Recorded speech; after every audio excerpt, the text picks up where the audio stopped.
Bismillahirrahmanirrahim. Assalamualaikum warahmatullahi wabarakatuh. Bismillah, alhamdulillah, wassalatu wassalamu ala rasulillah Nabiyina Muhammadin ibni Abdillah wa ala alihi wa sahbihi wa mawalah wa la hawla wa la quwwata illa billah. Amma ba'du faya ibadallah, usikum wa nafsi bitaqwallah wa ta'atihi la'alakum turhamun. Ma'asyiral muslimin wa sabratal mu'minin rahimakumullah, sahabat Nurul Iman.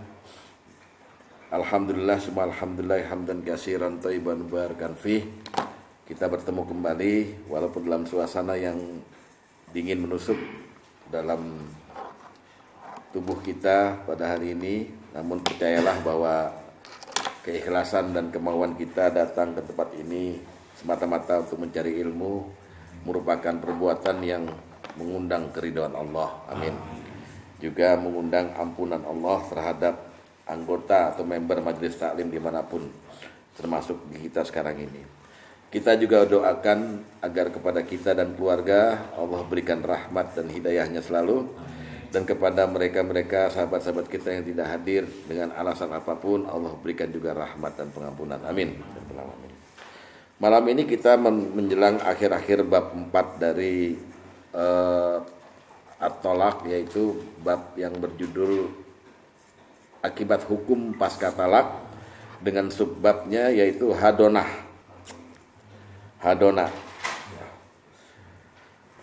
Jadi hadonah ini secara bahasa masdarnya berasal dari kata-kata itu.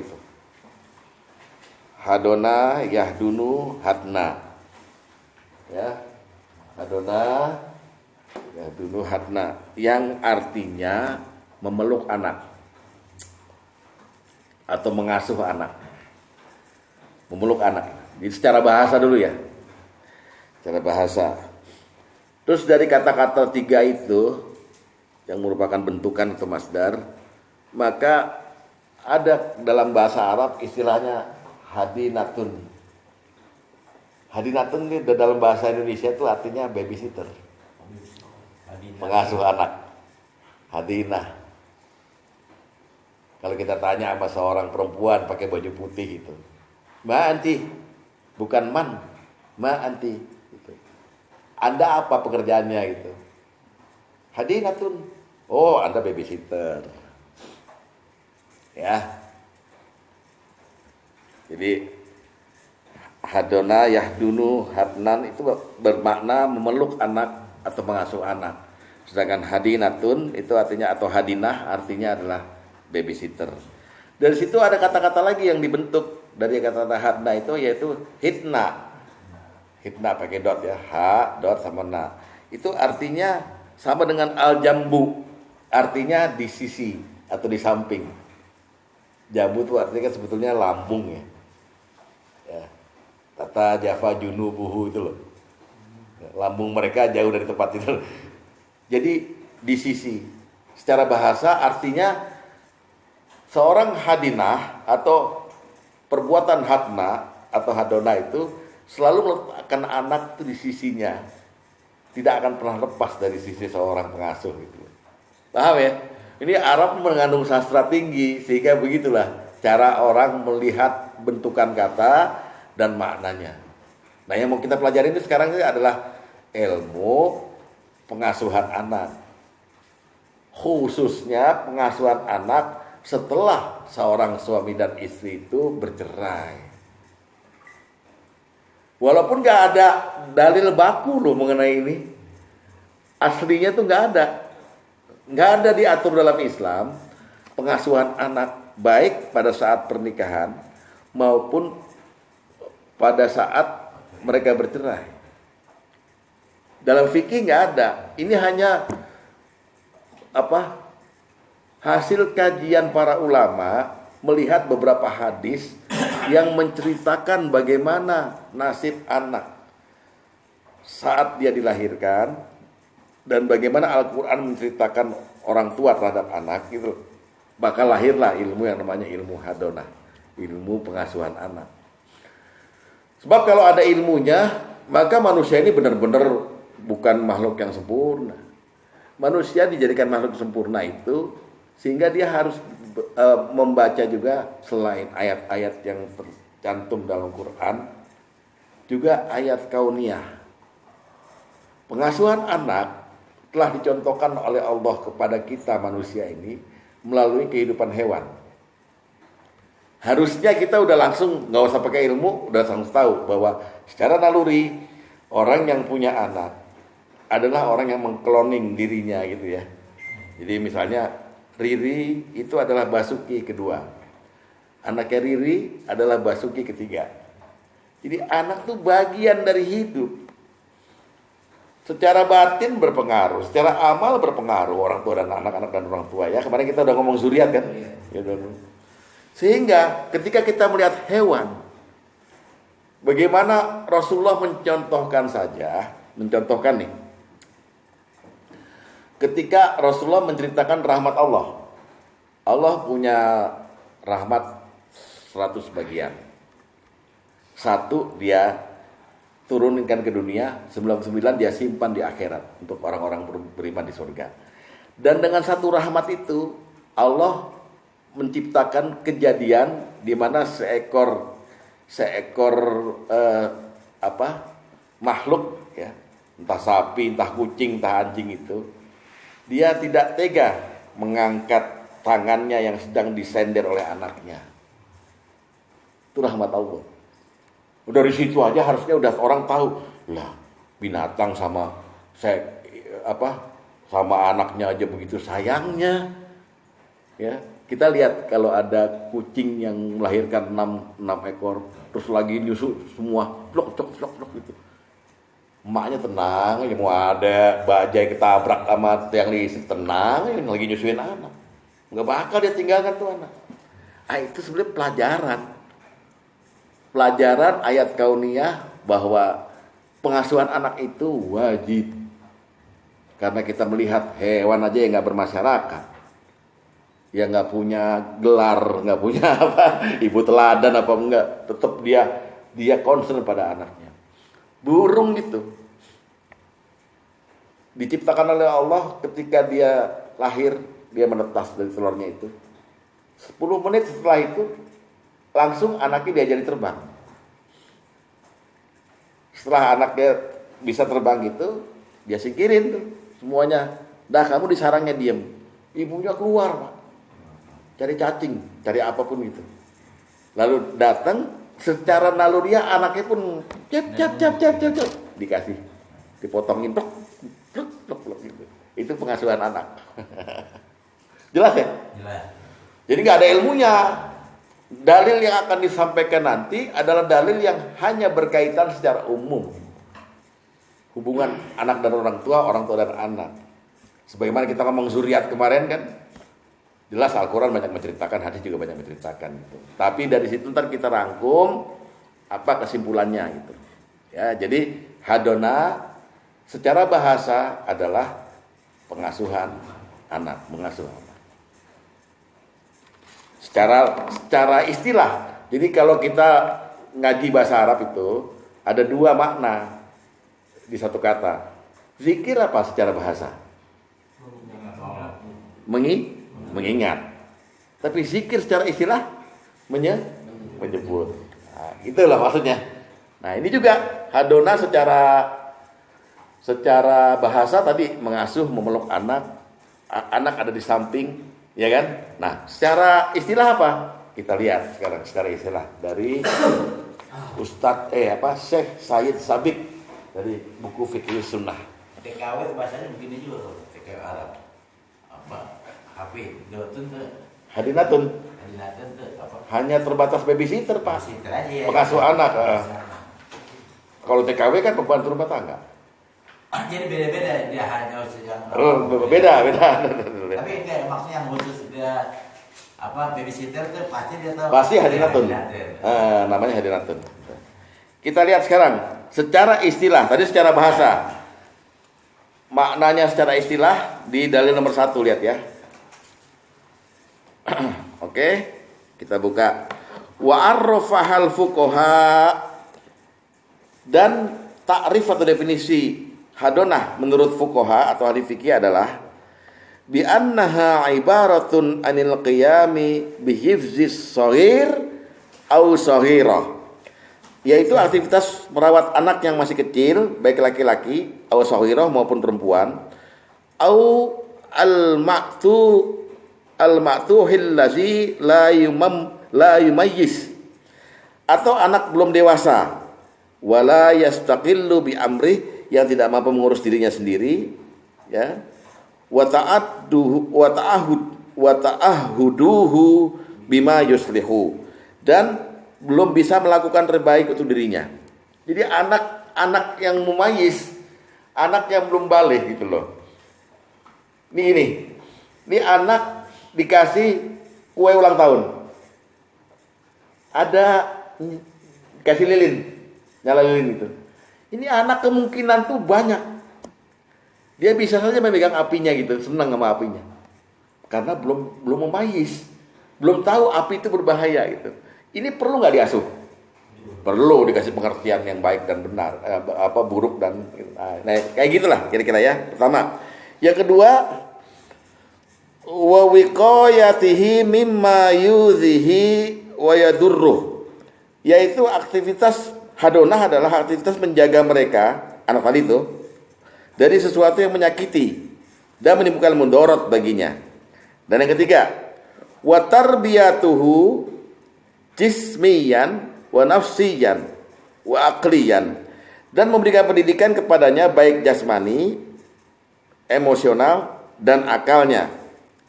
Kai yakwa 'alan nuhudi bitabi'atil hayati wal ittila'i bimas'uliyatiha, sampai mereka mampu berdiri sendiri dalam menghadapi kehidupan dan memikul tanggung jawabnya. Kira-kira udah tercakup belum ini makna istilah dari hadonah? Udah ya, secara agama gitu loh, secara agama. Jadi kita itu kalau kita melakukan hadonah, berarti kita melakukan tanggung jawab penuh terhadap kehidupannya sampai dia berakar, sampai balik. Mau diterusin? Sekarang syariatnya, dalilnya umum, dalilnya nggak ada yang khusus. Hadonah itu baik, maksudnya khusus teknis diperinci sama Quran dan hadis, nggak ada. Ya, kita lihat sekarang dalil pertama itu yang sering Bapak dengar. A'udzubillahi minasyaitonirrajim. Ya ayyuhallazina amanu qu anfusakum wa ahlikum naro. Surat At-Tahrim ayat 6. Bukan dulu, surat 66 ayat 6.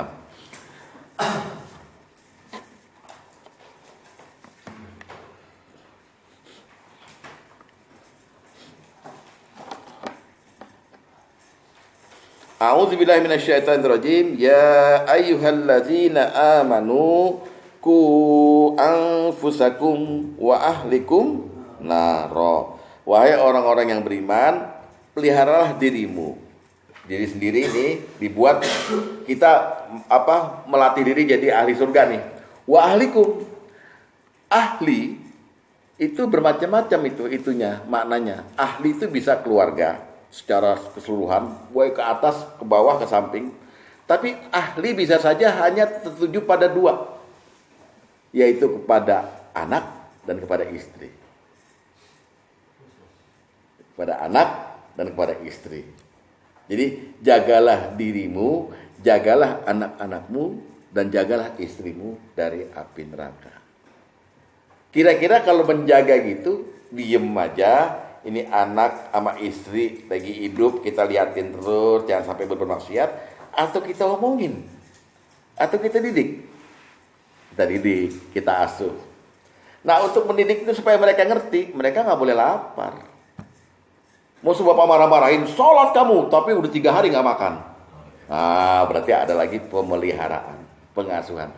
Ayat ini mencakup hadonah secara umum, pengasuhan anak secara umum. Jangan sampai ini anak tidak kita pelihara sehingga dia menjadi orang yang fasik, tidak bersyukur pada Allah, tidak hormat pada orang tua, menjadi ahli neraka.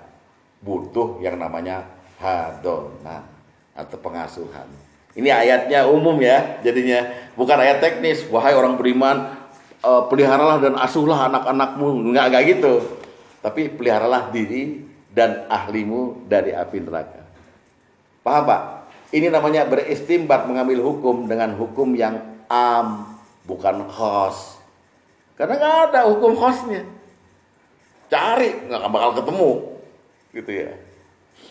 Sehingga hadonah ini dibicarakan oleh para ulama sebagai alternatif yang wajib.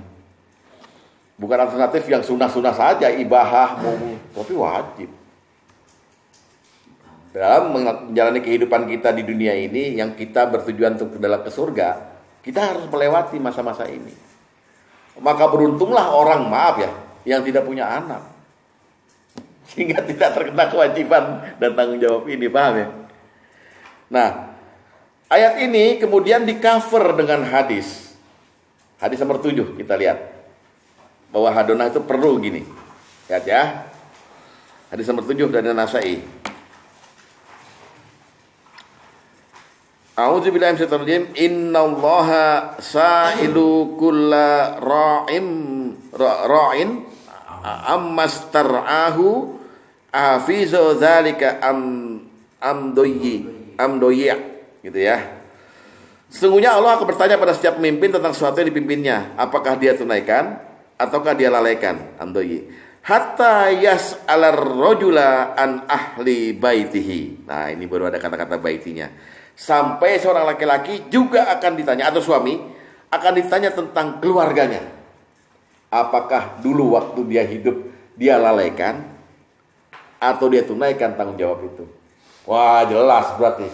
Berarti ada sesuatu yang menanti kita di akhirat nanti. Satu pertanyaan dari Allah, anak dan istrimu kamu apakan dulu? Kamu didik, kamu asuh, atau kamu lalaikan? Berarti perlu nggak hadonah? Perlu. Jadi anak tuh kita beri warna, ya. Lalu ayat yang kedua, ya, selain ayat yang pertama tadi, yaitu ku anfusakum wa alaikum naron, adalah Al-Baqarah ayat 233. Al-Baqarah ayat 233.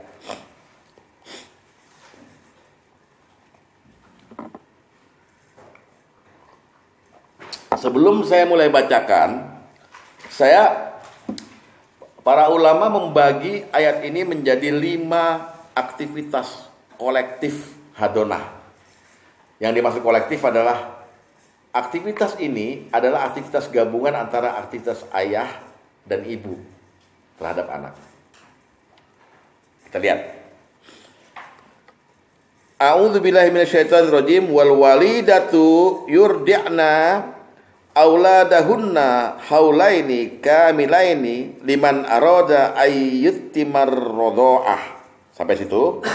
Setelah aktivitas pertama, dan ibu-ibu, para ibu hendaklah menyusui anak-anaknya selama 2 tahun penuh bagi yang ingin menyusui secara sempurna. Anda tahu nggak apa yang diminum sama anak dari ASI adalah apa yang diminum oleh ibu, ya kan? Nah, ibunya kebetulan doyan sambal. Anak mencret Pak. Ibunya beli Rici-Ric, tahu Rici-Ric? Lu pada warteg doang makannya kali ya. Rici-Ric, ayam yang di apa itu deh ya, tahu lah di Shopee ada tuh. Crispy. Nah, itu boleh milih deh, ada tingkat kepedesannya.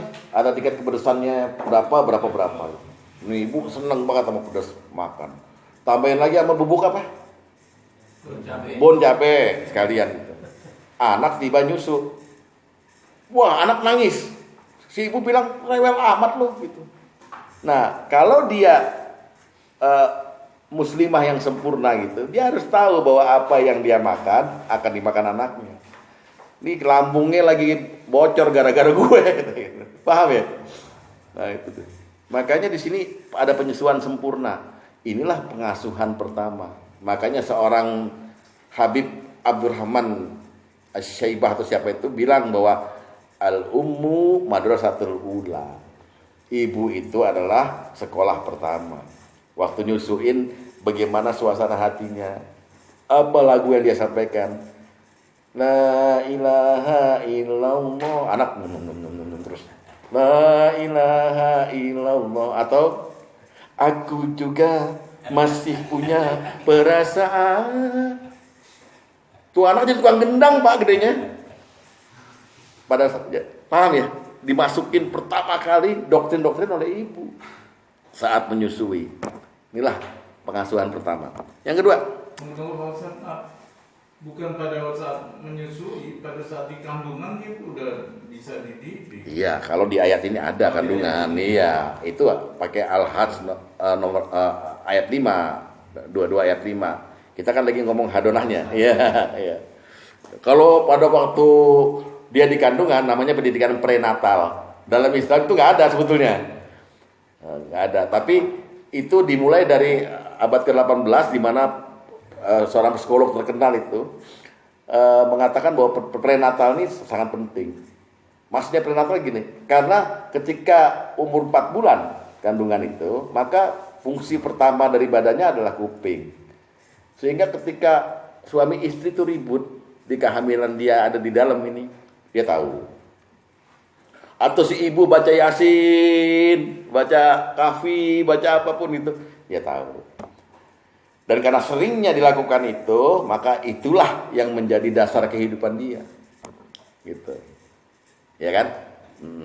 Nah, ini kan pengasuhan hadonah ini adalah anak yang belum tamyiz tadi, belum mumayyiz. Berarti udah lahir ke dunia. Jadi prenatal nggak perlu lagi.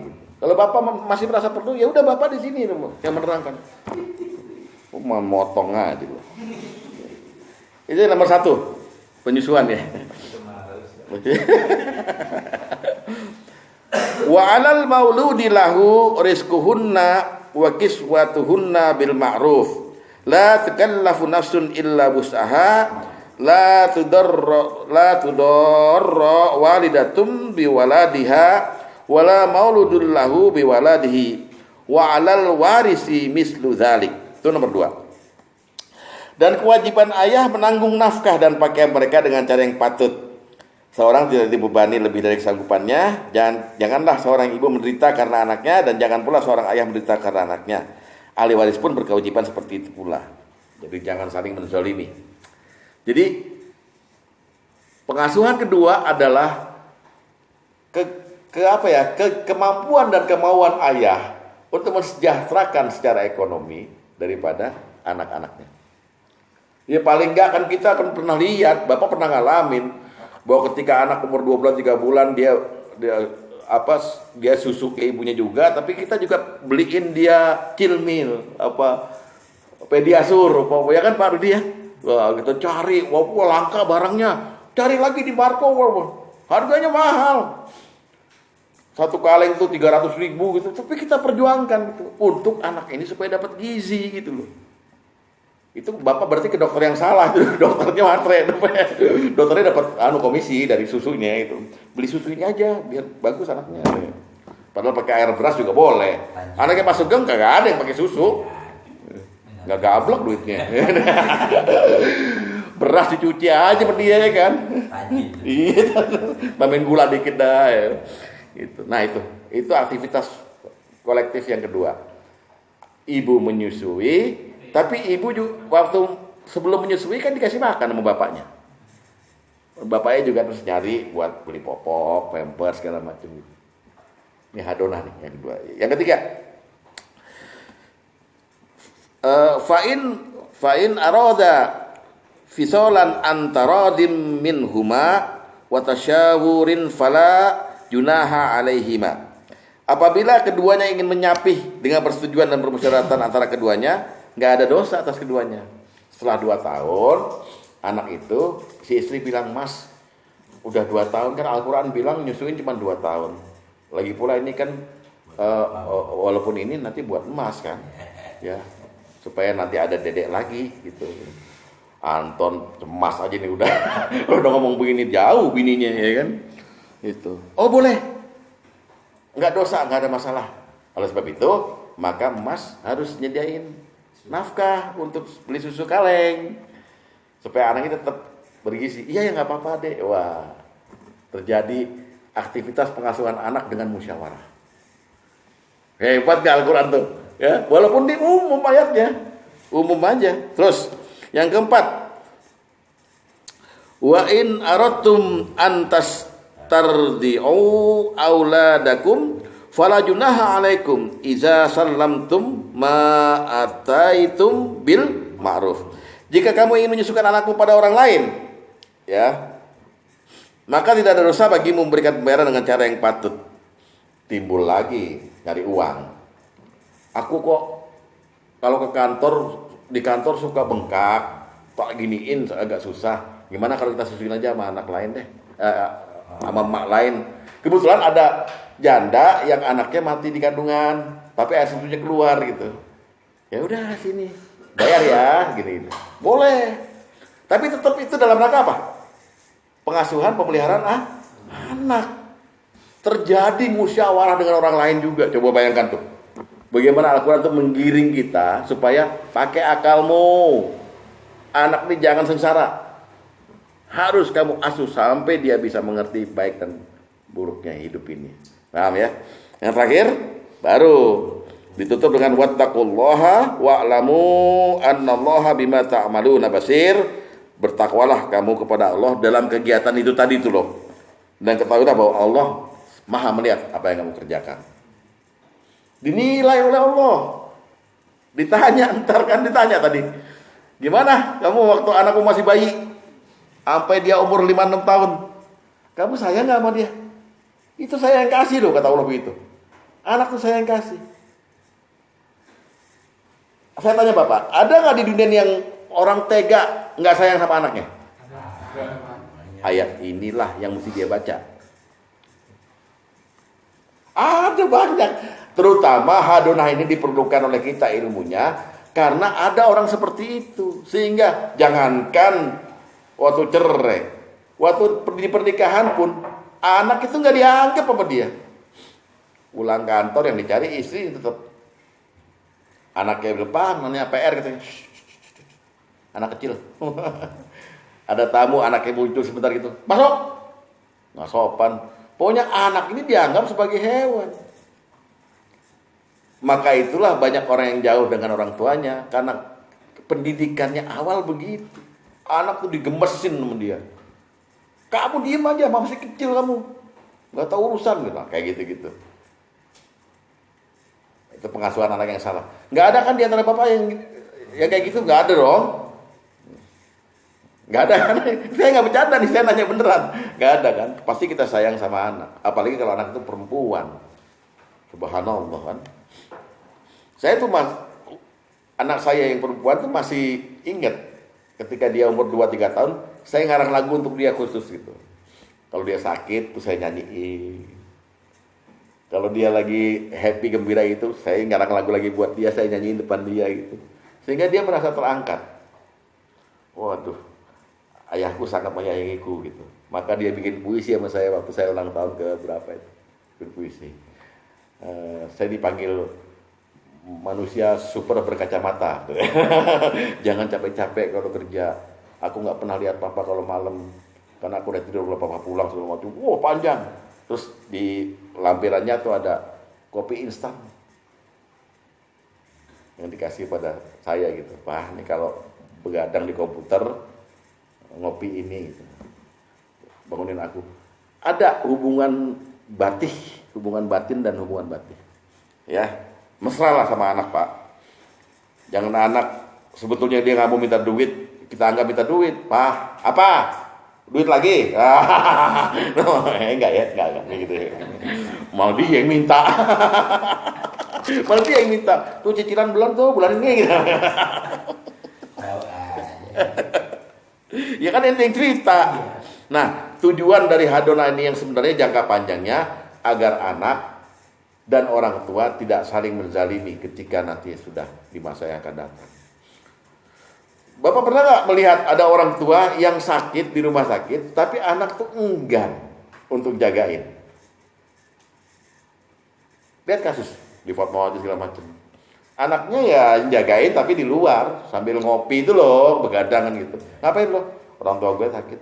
Tapi nggak di sisinya, nggak menghibur ketika Kan ada doanya tuh, kama rabbayani shaghira. Kita minta Allah menyayangi orang tua kita sebagaimana mereka menyayangi kita sejak kecil. Tapi apa iya kita mengalami disayang pada waktu kecil? Lagunya Trio Kekpek, dicium papa, dicium mama, ya kan? Mereka mencium karena aku naik kelas, gitu. Itu gambaran. Ada keluarga yang ngalamin begitu mesranya, ada keluarga yang nggak ngalamin apa-apa. Ya anak-anak ada aja anak, nambah terus tiap tahun, 6, 7 kayak kelinci. Akhirnya bapak sendiri nggak hafal. Ya, anak berapa ya? Lu kelas berapa sekarang? Jangan Pak, itu dosa yang begitu. Karena dia nggak menjalankan amanah Allah. Coba sampai sini Bapak, saya mengada-ngada apa tidak nih? Harus Bapak nilai juga. Kehidupan kita tuh macam-macam Pak. Di satu ruangan ini aja kan lain-lain. Cara memutuskan keadaan di keluarga itu. Maka kita harus melihat kepada agama. Bagaimana Allah membimbing kita terhadap anak ini supaya hadonah kita menjadi pahala bagi bapak-bapak semua, sebagai bapak dan sebagai suami. Ya, kemarin kan nafkah kepada istri kan. Sekarang ini hadonah termasuk nafkah kepada anak. Ya, hadis nomor 11 kita lihat dulu. Bagaimana Rasulullah dalam khutbahnya mementingkan hal ini. Hadis nomor 11 ya. Dari Sulaiman bin Amr bin Al-Ahwashi, dia berkata, aku mendengar Nabi SAW bersabda saat Hadi Wada. Jadi Hadi Wada itu Rasulullah khutbah Arafah sekaligus khutbah Jumat itu. Ya, sesungguhnya darah, harta dan kehormatan kalian haram di antara kalian, seperti haramnya hari kalian ini. Jadi maksudnya seorang muslim dan kepada muslim lainnya tidak boleh saling membunuh, ya, dan tidak boleh saling mencela pada bulan kalian ini dan di negeri kalian ini. Ingatlah, tidaklah seorang berbuat kemaksiatan kecuali atas dirinya sendiri. Maksudnya kalau orang berbuat kemaksiatan, dosanya untuk dirinya sendiri. Wala ya jani walidun ala waladihi wala mauludun ala walidihi. Maka janganlah orang tua menzalimi anaknya dan janganlah anak menzalimi orang tuanya. Itulah tujuan jangka panjang hadonah. Bagaimana orang tua ketika mati meninggalkan legasi, anaknya nangis gurung-gurung karena tidak ada lagi orang tua seperti dia di dunia ini. Gitu mestinya. Oh enggak, ini ada lagi anak orang tua yang mati. Nah, beres. Sekarang tinggal pembagian gitu. Mau digituin mana? Jadi kita nggak ada harganya sebagai pribadi, tapi yang ada harganya mobil kita di depan dia karena bisa dijual. Mau begitu? Banyak Pak yang begitu. Buat apa kita hidup kalau nggak tinggal? Nabi Ibrahim saja berdoa di dalam Asy'ara itu. Jadikan aku buah tutur yang baik sepeninggalku nanti. Jadi kita tuh perlu jadi buah tutur yang baik, jadi omongan yang baik. Karena mulianya kita, ketika kita mati, anak cucu ikut mulia. Walaupun anak kita ini bukan ustadz, cucu kita bukan ustadz gitu, tapi kecipratan kemuliaan kita itu benar buah tutur yang baik. Bapak mau nggak digituin? Ketimbang buah tutur yang jelek.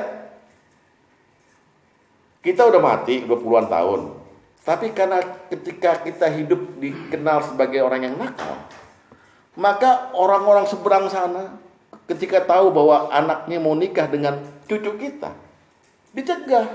Jangan lo, gila tuh, turunan gila semua, setan semua. Paham? Mau nggak digituin? Lewat kuburan kita, didoain kuburan kita. Ya. Jadi hadonah itu bisa kemana-mana akhirnya.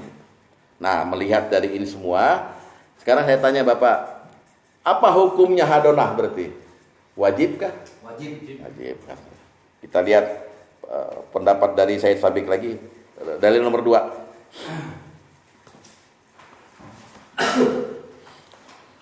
Jadi kedudukan hadonah adalah hukumnya wajib dan merupakan hak anak ya. Ini wajib dulu. Dalil nomor 2 ya. Wal hadonatu bin nisbati lis-shaghiri aw lis-shaghirati wajibah. Dan hadonah itu hukum mengasuh anak atau hadonah baik laki-laki atau perempuan yang masih kecil adalah wajib.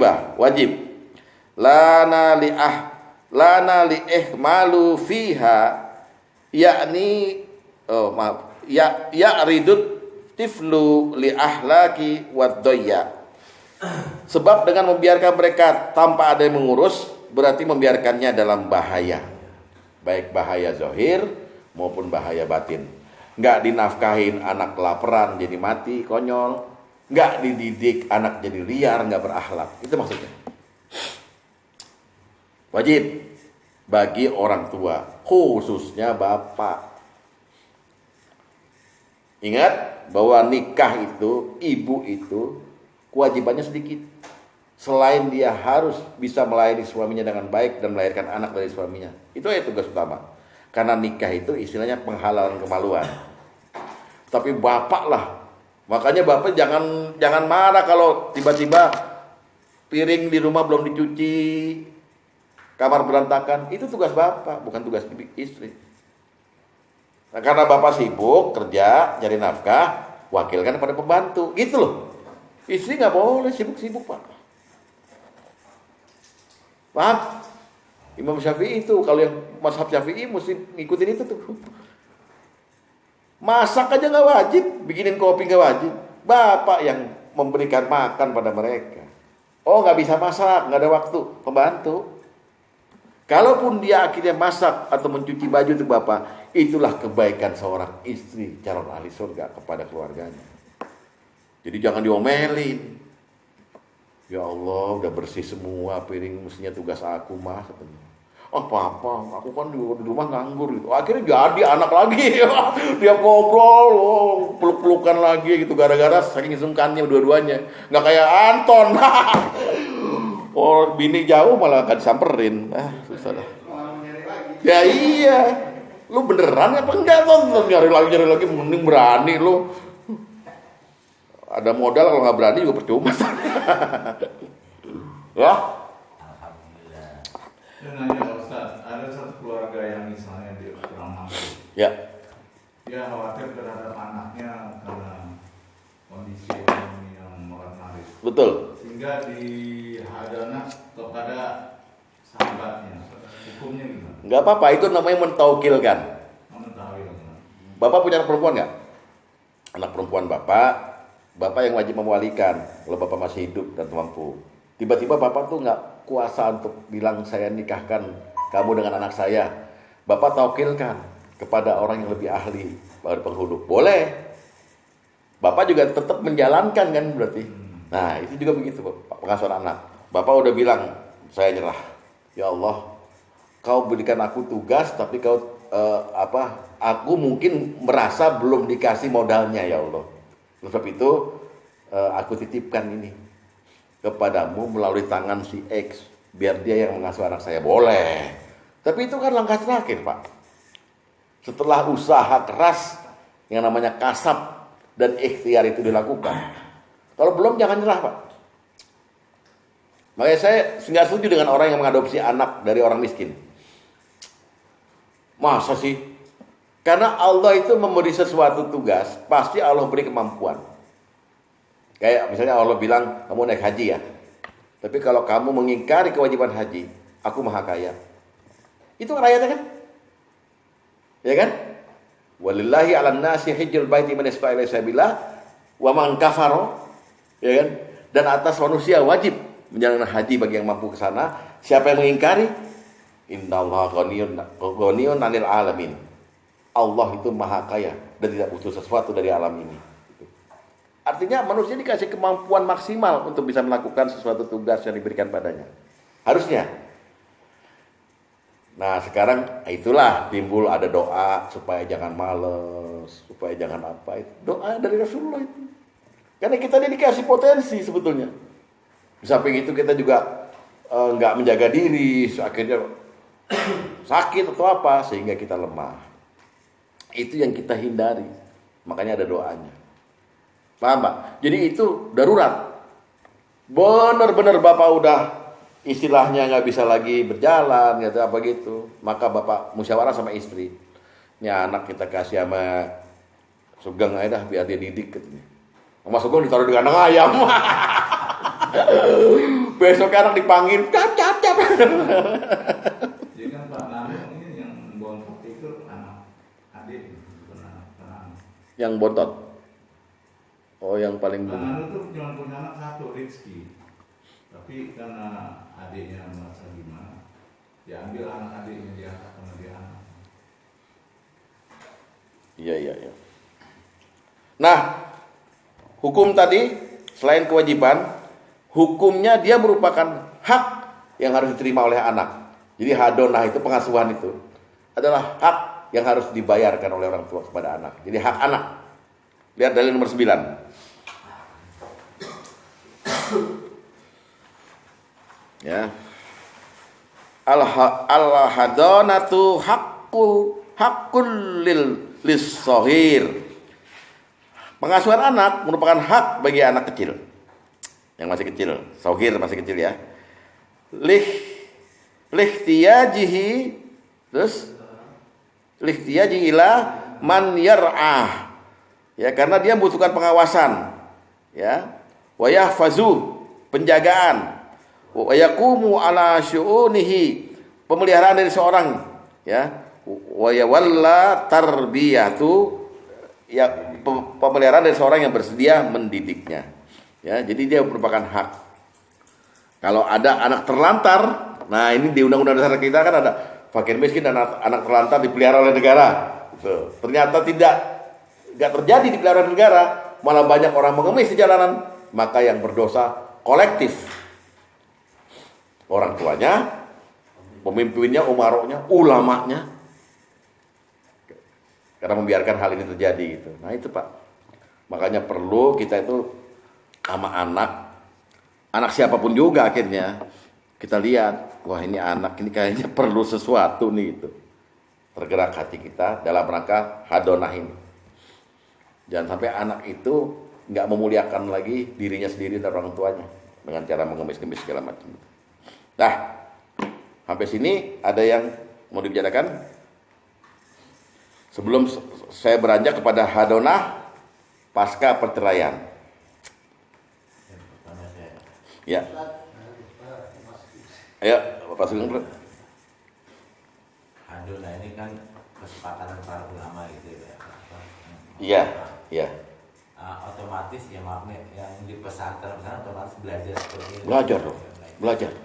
Jadi ya pasti. Ya maaf bukan saya mau ngetes misalnya orang tausiah gitu dari ini kan bukan ini pasti dia tahu ini kan ada. Oh iya, kalau secara umum kan ini ada juga di kitab-kitab sebetulnya gitu. Tapi secara syariat tidak ada dalil yang khas gitu maksudnya. Nggak ada dalil khusus yang membicarakan hadonah. Dalil umum semua kan tadi.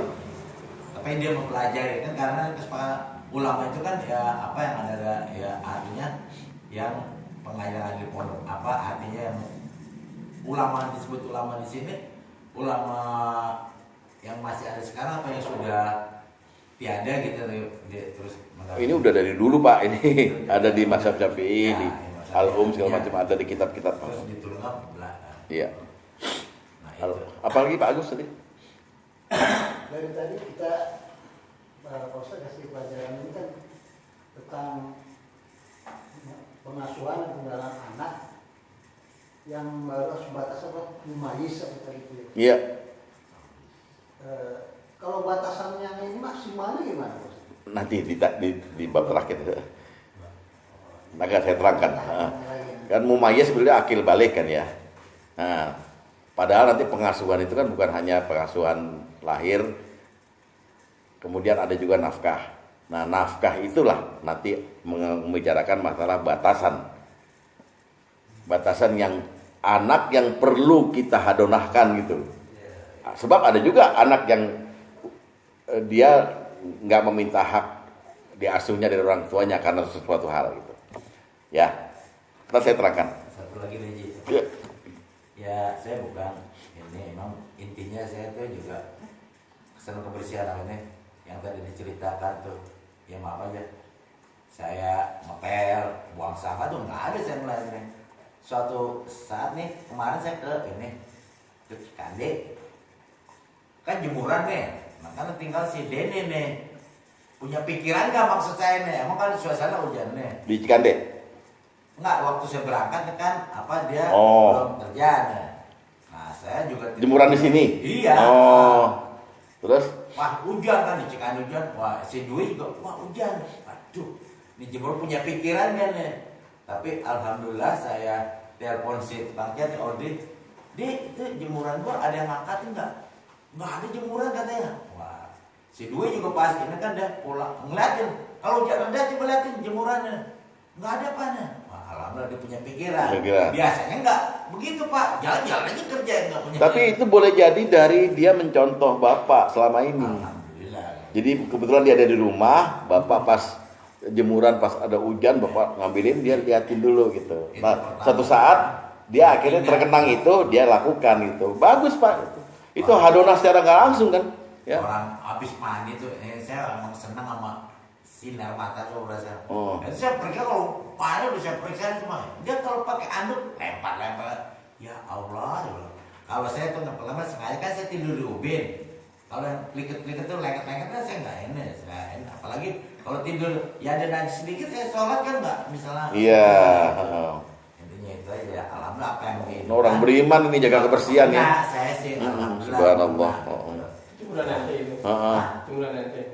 Yang mana? Yang diambil jemuran ente. Enggak ya. Enggak. Udah. Pak kalau Pak RW lihat dari kewilayahan soalnya dia. Apakah aman apa enggak gitu. Jangan-jangan maling semua gitu. Besok yang bajunya baru.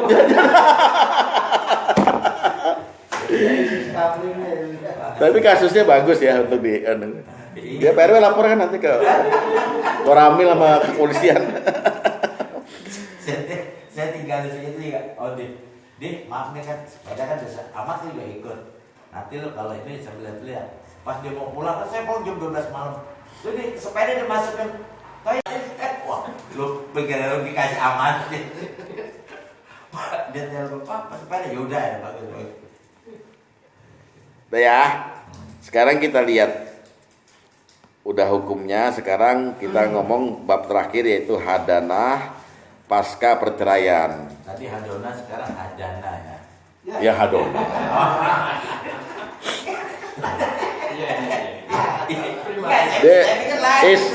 Dia nggak tahu kita lagi pilek ya. Kalau orang pilek kan biasanya emosian ya. Kalau di benar Pak Ustadz, kalau hadana pakai dal, hadona pakai dot. Iya. Artinya kan beda.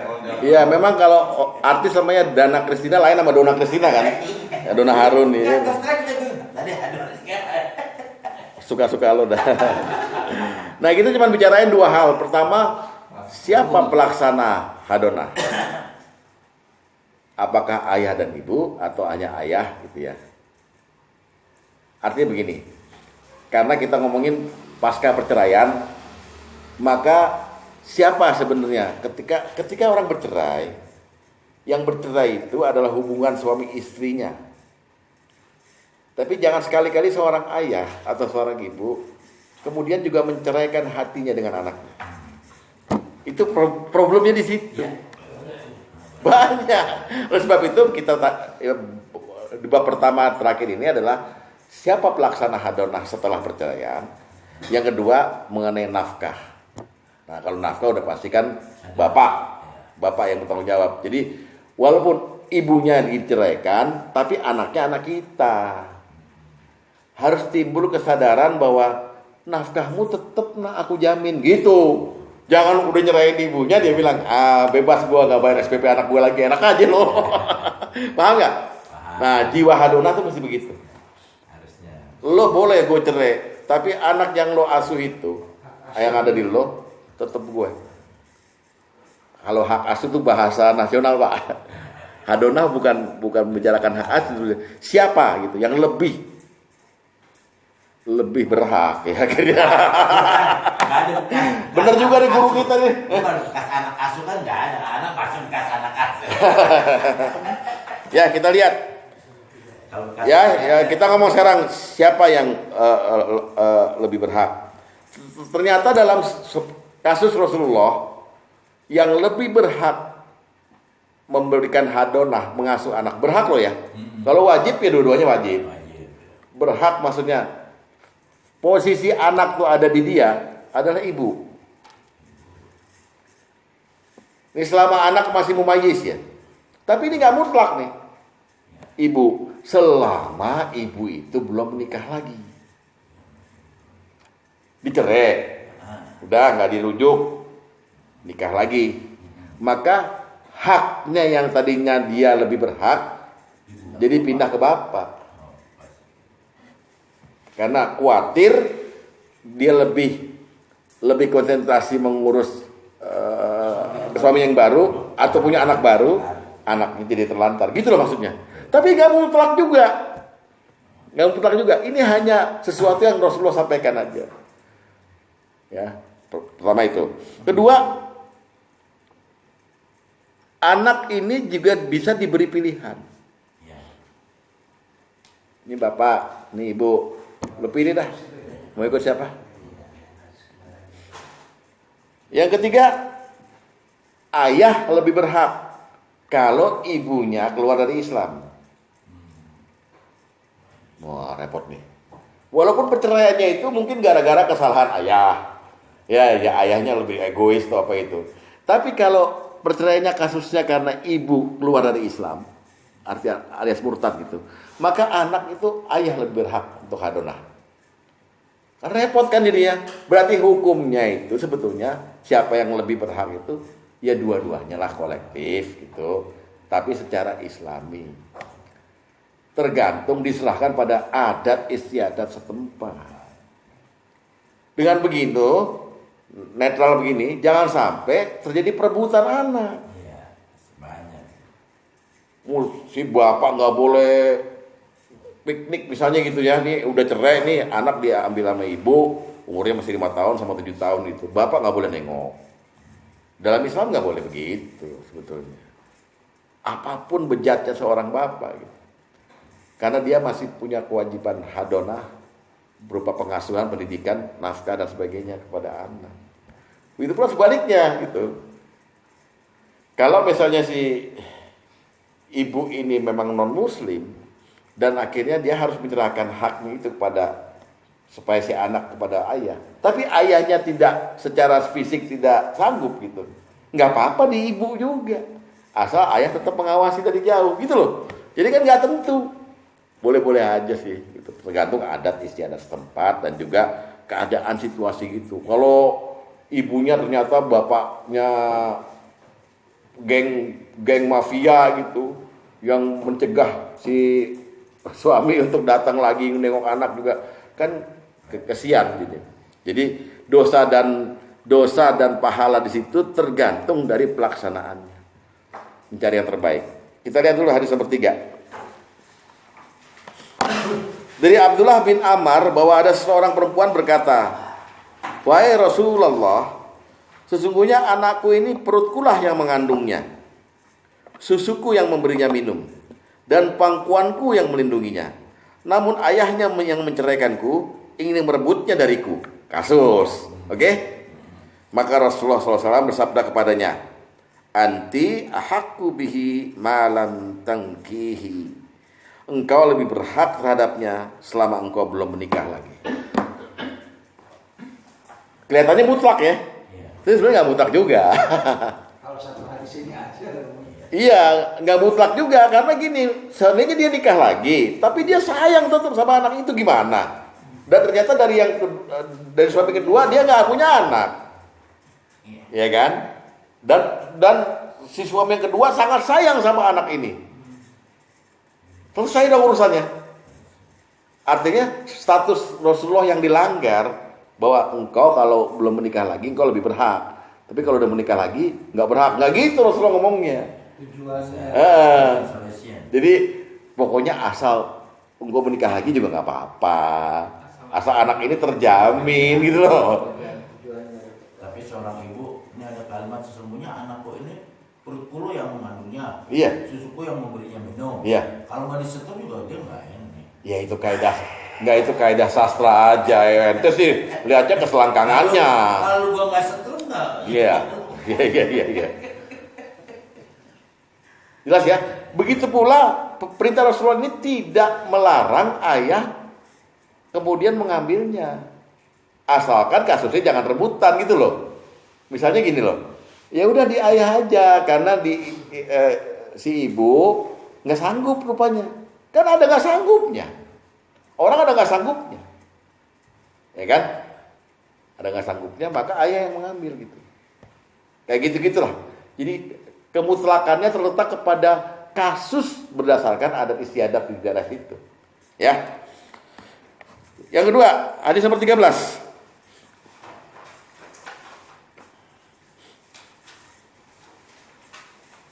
Ini memberikan opsional atau pilihan.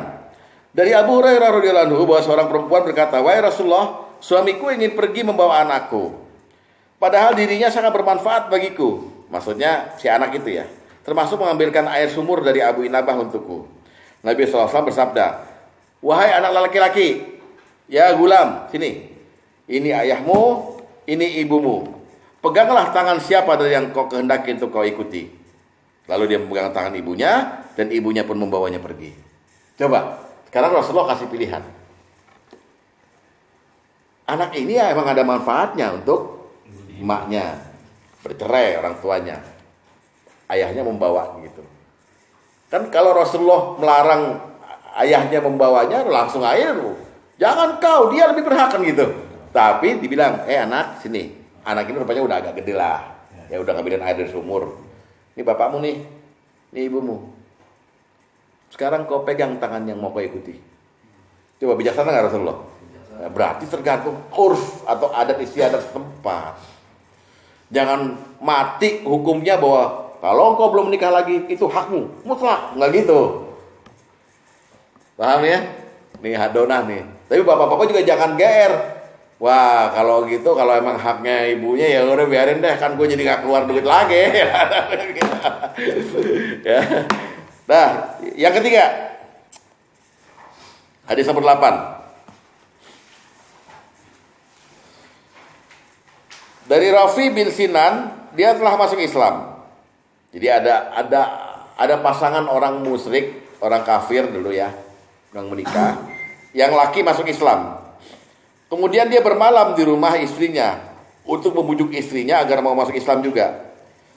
Istrinya yang non muslim ini nggak mau masuk Islam, mendatangi Nabi dan berkata, "Anak perempuanku, dia adalah susuanku." Namun Rafi berkata, "Dia anakku." Nabi lalu bersabda kepada Rafi, "Duduklah di sebelah sana." Nah, kepada suaminya itu. Nabi juga bersabda pada istrinya, "Duduklah di sebelah sana." Nah, Nabi kemudian mendudukkan anak-anak mereka di antara keduanya itu, lalu menyuruh Rafi, yang suaminya itu, dan istrinya agar memanggil anaknya. Ternyata sang anak lebih condong kepada ibunya yang non-muslim. Maka Nabi SAW berdoa, "Ya Allah, berilah petunjuk pada anaknya Rafi." Akhirnya sang anak lebih condong pada bapaknya. Lalu Rafi mengambilnya. Ini lagi kasus. Paham nggak? Kan lihat adat setempat jadinya. Yang berdoa Nabi. Yang berdoa Nabi. Maka langsung Allah kasih hidayah pada anak-anaknya supaya ngikutin yang Islam. Padahal tadinya sebelum mereka bercerai atau mereka belum bercerai, cerai otomatis kan. Kalau orang masuk Islam, maka istrinya juga mesti Islam. Kalau enggak, berzina dia. Oleh sebab itu dia cerai, dianggapnya talak gitu. Anak-anaknya suruh duduk di tengah-tengah, bapak ibunya di samping-samping ini. Bapak ibunya suruh manggil anak-anaknya. Misalnya namanya Dede. Anak-anak lebih condong nengok kemana nih? Nengok ke ibunya, megang tangan ibunya. Maka Rasulullah langsung berdoa, "Ya Allah, kasih hidayah dong ke Islam." Maksudnya Rasulullah mungkin lebih besar lagi doanya supaya istri itu mau masuk Islam. Enggak, ternyata anak-anaknya lalu kemudian ke bapaknya. Coba, sekarang kita jawab pertanyaan dong baik-baik. Yang mana yang lebih berhak dirinya? Nggak tahu. Ya, jadi hadonah ini kesadaran dari orang yang merasa memang harus dia mau melaksanakan hadonah ini. Jadi secara fikih nggak ada yang mutlak deh. Siapa yang berhak, siapa yang gitu ya. Artinya dia mau ikut siapa, bapak atau ibu, tetap aja dua-duanya punya kewajiban. Tetap aja dua-duanya punya kewajiban. Ya.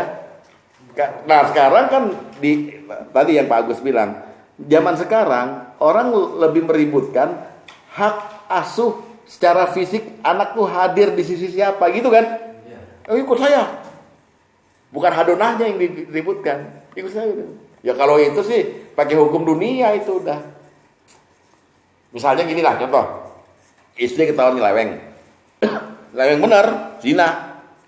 Sama kekasih gelapnya. Sehingga ayah di pengadilan agama merasa harus mengambil hak penuh mengasuh anak agar anak nggak kepengaruh ibunya. Dia cerai. Ya kan? Nah itu udah nggak ada dalam agama itu. Artinya benar-benar diputuskan berdasarkan urf atau adat istiadat tempat dan kemaslahatan. Ya, kayak gitu contohnya. Itu tadi Cik, maaf yang apa, kalau ibunya belum merit lagi gimana tadi apa? Pengasuh anak itu. Iya, dia lebih berhak. Lebih berhak. Belum dia kawin lagi gitu. Iya. Belum kawin lagi. Mm-mm. Nah kalau kepada dia ini bapaknya kalau dia udah merit nggak ada urusan itu. Nggak ada urusan. Padahal secara ini kan lebih kejam ibu tiri daripada Betul. Padahal secara ini ya, secara duniawi ya gitu. Tapi agama nggak melihat itu. Lu inget lagu itu jadi. Siapa tuh yang nyanyi ya? Yang nyanyi? Anaknya si ini yang Elvi, anaknya Elvi. Bukan Faradila Sandi. Faradila Sandi. Ibu tiri hanya cinta ya kepada ayahku saja gitu ya. Tapi bila gitu. Pemain dari F tuh. Nah, kasus 3 tadi menunjukkan bahwa kefleksibelan hadonah ini harus dibangkitkan dengan kesadaran baik dari ayah maupun ibu lah gitu ya. Kalau apalagi anaknya masih di bawah 5 tahun ya nggak mungkin lah seorang ibu ngelepas gitu. Kecuali memang ibunya punya sifat bejat ya, nggak mau terganggu sama anak gitu. Gue mau nyeleweng bebas gitu ya udah gitu ya. Tapi kalau punya kesadaran masing-masing. Nah sekarang kalau kasusnya ibu ini nggak sanggup, baik physically maupun hati itu nggak mau memang. Udah, kalau mau menceraikan saya silakan, bawa aja anak. Maka secara agama baru anak itu diasuh oleh saudara dari pihak ibu dengan urutan seperti wanita yang nggak boleh kita nikahi. Ya, jadi adik kandungnya. Kalau adik kandungnya nggak ada, emaknya si ibu, nenek gitu. Terus saudaranya, bibinya segala macam gitu. Karena semua statusnya sama dengan dia, yaitu ibu dari anak itu. Nggak ada juga ini semuanya. Maka ulama berkata, baru pihak ayah dilibatkan. Artinya keluarga ayah atau ayahnya atau keluarga ayah, adik perempuannya si ayah, segala macam gitu. Lagi-lagi tergantung adat istiadat. Ya, nggak mutlak gitu. Lihat hadis nomor 10.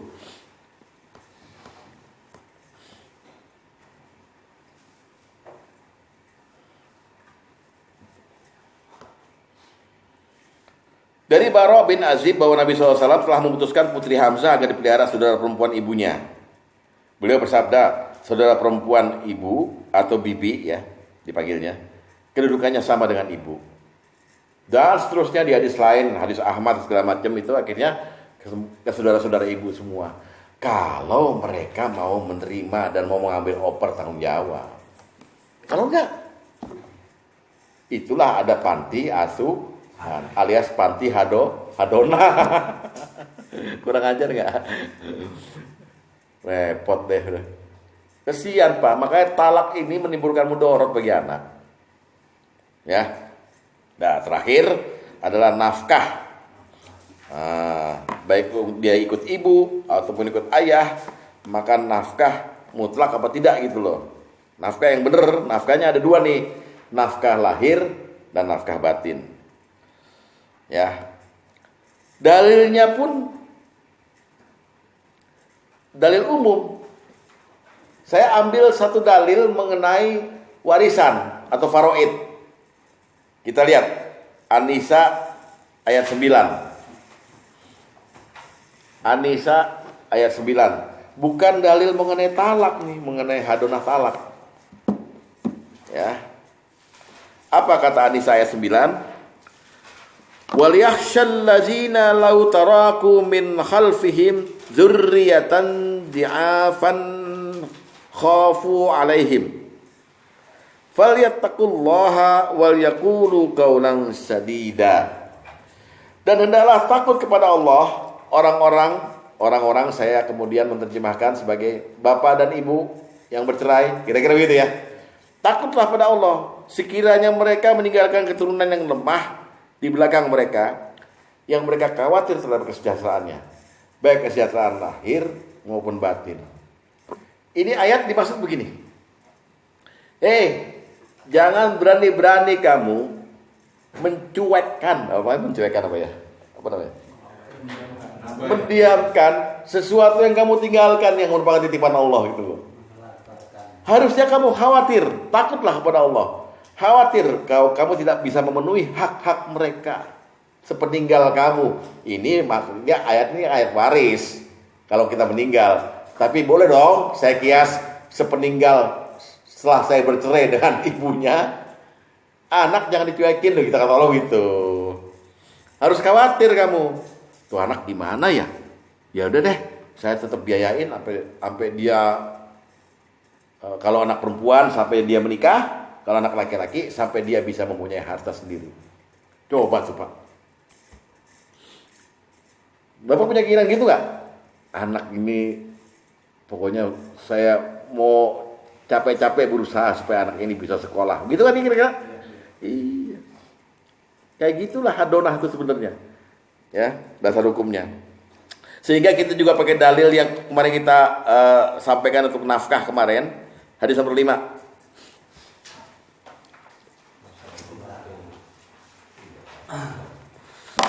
Dari Abu Hurairah radhiyallahu anhu, dia berkata, ada seorang datang kepada Nabi sallallahu alaihi wasallam dan berkata, "Wahai Rasulullah, aku punya 1 dinar."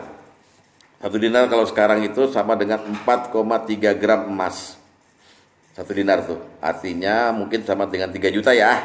Kira-kira ya. Beliau bersabda, "Nafkahilah dirimu sendiri."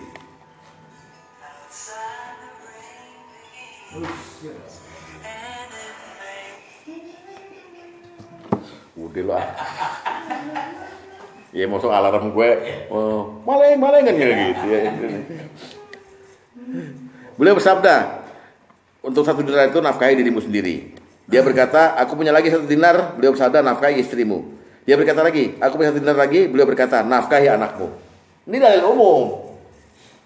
Nafkahi anakmu ya waktu anakmu itu masih jadi anakmu, maksudnya masih dalam rumah tangga yang harmonis, ataupun kalau sudah cerai sama ibunya, nafkahi tetap ya kan gitu ya.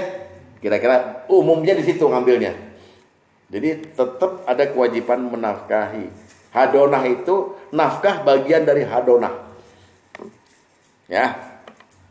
Dan juga pakai Al-Baqarah yang tadi tuh yang dan kewajiban ayah menanggung nafkah dan pakaian mereka dengan cara yang patut ya. Pakai itu. Ya. Al-Baqarah 233 gitu. Nah. Untuk apa? Rasulullah mempunyai karakter memberikan satu kalimat kepada satu pekerjaan yang seperti ini. Jadi kalau kita mampu menafkahi anak, itu Rasulullah nggak bilang gitu, nafkahi anakmu, nggak gitu. Tapi muliakan anakmu. Maksudnya kalau kita bisa memuliakan anak, artinya kita mendidik dia menjadi orang yang mulia, tidak bergantung pada orang lain. Nggak meminta-minta, nggak membuat diri terhina gitu loh. Itu perintah Rasulullah, muliakan anak-anak.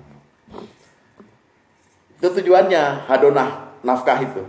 Jadi jangan sampai anak itu dinafkahi sama orang lain yang bukan bapaknya, yang naksir sama emaknya, naksir sama mantan istrinya, tapi nggak dikawinin gitu. Nafkahi, jangan. Kan banyak kejadian begitu kan. Ada orang naksir sama janda, nggak niat ngawinin, cuma niat nindurin doang. Janda tuh punya anak, lucu anaknya rupanya gitu. Akhirnya dia tuh berusaha berjuang supaya anaknya tuh seneng gitu, bawain apa mainan mahal, ngajak nonton, beliin tas sekolah gitu, dengan harapan itu. Nah, jangan sampai terjadi begitu, itu hina itu. Anak itu nggak mulia lagi, jadi hina. Ya, jadi muliakanlah anak-anak. Jadi bapak jangan sampai mau istri bapak di rumah yang belum bapak cerai diberikan sesuatu yang bapak sendiri nggak bisa memberikan dan dia nerima, tercoreng pak. Bapak nggak mau dia lagi sebagai rumah tangga. Saya dulu ngalamin, istri saya dikirimin berapa ratus gram emas oleh orang Cina, kirimin salam hormat untuk Pak Haji Wahyu gitu. Tapi untuk ngirimnya ke istri saya. Istri saya bilang, saya tanya siapa yang ngirim? Engkau itu gitu. Yang rupanya dia kepengen supaya proyek network di Indosemen dia yang pegang. Ini barangnya. Saya tuh ke kantor dia, saya tendang pintunya, saya lempar ke mukanya. Nggak boleh ada orang yang ngasih perhiasan sama istri saya selain saya. Laporkan saya ke polisi sekarang. Maaf. Jadi kehormatan kita itu, kita bisa menafkahi dan memuliakan anak dan istri kita itu dengan keringat kita sendiri. Jangan biarkan orang lain ngasih tabungan sama anak kita. Alhamdulillah ada yang ngasih. Wah, nggak perlu kerja lagi kipas. Kalau perlu minta komisi, Basuki, lu dikasih ya. Nah itu terhimpun di dalam hadis nomor 12 itu. Apa kata Rasulullah? Akrimu auladakum, muliakanlah anak-anak kalian. Fa inna karamatal auladi sitrun minan nar, karena sungguhnya mulianya anak-anak adalah penghalang dari api neraka. Wow. Itu ya.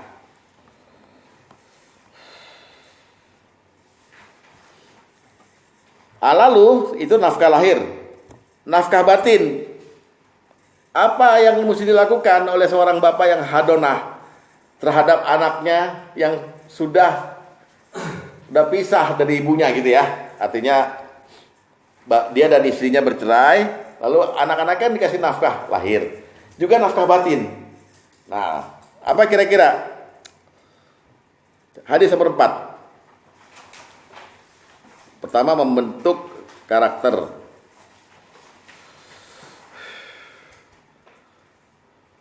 Apa kata hadis nomor 4? Kullu mauludin yuladu alal fitrah. Setiap anak yang lahir pasti dalam keadaan fitrah. Fa abawahu yuhawwidanihi aw yunassiranihi aw yumajjisanihi. Maka kedua orang tualah ayah dan ibu ini yang menjadikannya sebagai Yahudi, Nasrani atau Majusi. Bukan pindah agama, tapi mempunyai sifat-sifat Yahudi, Nasrani atau Majusi. Yahudi, dia tidak mempercayai sebetulnya kekuasaan Allah secara mutlak dan tidak mempercayai nabi-nabi Allah selain dari Bani Israel sendiri. Jadi dia pembangkang sebenarnya, orang yang imannya naik turunnya dengan cepat. Nasrani adalah orang yang dengan gampang mujassam, menjadikan Allah itu sebagai makhluk gitu, ya. Lalu Majusi orang yang tidak menyembah Allah, menyembah api. Nah, sifat-sifat ini itu ada pada diri seseorang akibat dari didikan orang tuanya. Makanya ketika orang hadonah, dia harus memperhatikan anaknya jangan sampai menyimpang dari akidah Islam. Gimana caranya, Pak? Akhirnya, ya kalau bapak sibuk panggil guru ngaji.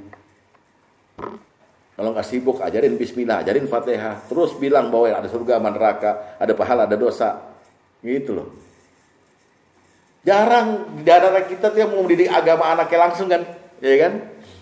Ngalir aja hidupnya gitu. Akhirnya anak jadi nggak keruan gitu. Itu pertama, membentuk karakter. Ya. Kita lihat sekarang anak-anak kita. Udah dewasanya begini. Ya alhamdulillah, Dani itu sama agama dekat ya. Sekarang gitu. Tapi bukan dia yang didik, bukan. Jangan kayak dulu. Karena saya memuji Allah. Terus yang kedua, selain karakter, nanamkan nilai moral. Hadis nomor 6.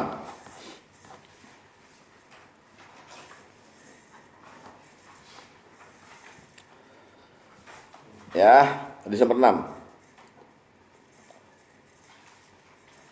Qala Nabi sallallahu alaihi wasallam, telah bersabda Nabi sallallahu alaihi wasallam, ma nahala walidun waladuhu afdhala min adabin hasan. Tidak ada pemberian seorang ayah untuk anaknya yang lebih utama daripada pendidikan adab yang baik. Susahnya kalau orang bercerai, maka anak di ibu kayak anak di ayah kayak selalu ada berita fitnah atau gibah. Anak di ayah. Nah, kamu jangan ikut sifat ibumu. Ibumu tuh pelacur murahan. Waduh. Atau paham? Kacau nggak? Jadi itulah Pak, hadonah diperlukan karena moral anak itu akhirnya terbentuk karena orang tuanya nyusupin indoktrinasi. Kalau anak ada di ibu udah sebel banget bercerai begitu gitu. Bapakmu itu begajulana.